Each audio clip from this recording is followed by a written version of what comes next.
Knox Guni the Zaka Prince akaroora mudiwa wake 28 December 2024 kungoti kata tichimanya nezvekwanyati zvana Knox zvabva zvaita fall through the cracks asi mudiwa wake ex-wife Talin Ndudzo hana kufara nazvo abva angomupa message akati wewe unonyatsozviziva kuti hapana umwe auchadanana naye anenge inini chimwe chakanyanyisa kurwadza vanhu ndechekuti koma picture acho handizivi kuti munhu aitora akatora nemubhise here tatrya by all means to make sure kuti we get the high quality pictures but aiwa zviri kungoratidza kunge mapicture akatorwa nguva yezomgidho nguva yanataso hazvisi kunyatsonzwisisika but anyway the couple is happy. Ngatinzwei Talin kuti ari kuti kudii kakatosiyana nekanga uinako inene wega ndozviziva pride chete ndo yakazongokukurira pride mumwe wangu but yes I know kuti notoregreta kuti pandiri wakaita loss ende wakaita loss ndoko wakaita loss panja asi ndakambokuda mwana iwewe ndakambokuda ndichikuspoil chikudai ende nawo wakuzvifila kakuti hakuna kwaure zvine zvandikuzvinzwa kuti hakuna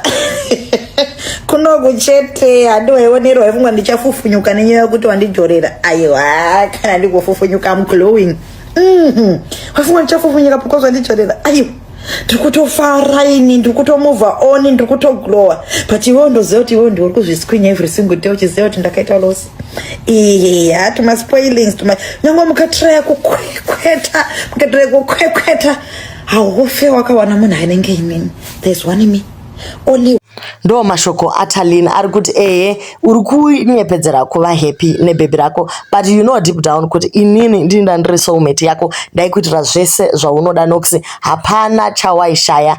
but relationship yacho kana yakadaro guys murume is supposed to be the provider kana wakuproviderwa I feel like unenge uchifila kunge uri kutokumurwa chaiko but iye Knox aresponda in a song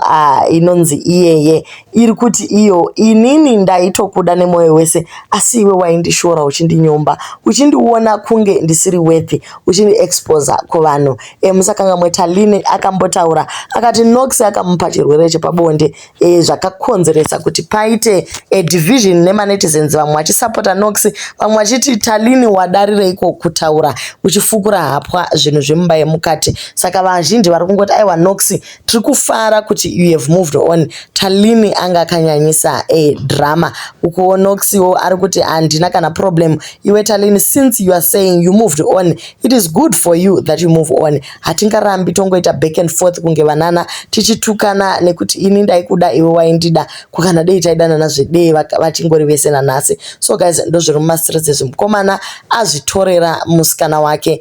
vari happily married according to them since zvichangoitika 2 days later munganzi kwai hamusi happy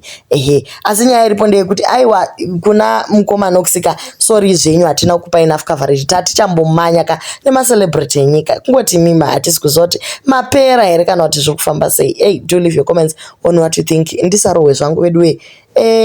mandifollowers aKnox pano ndichahiwa ini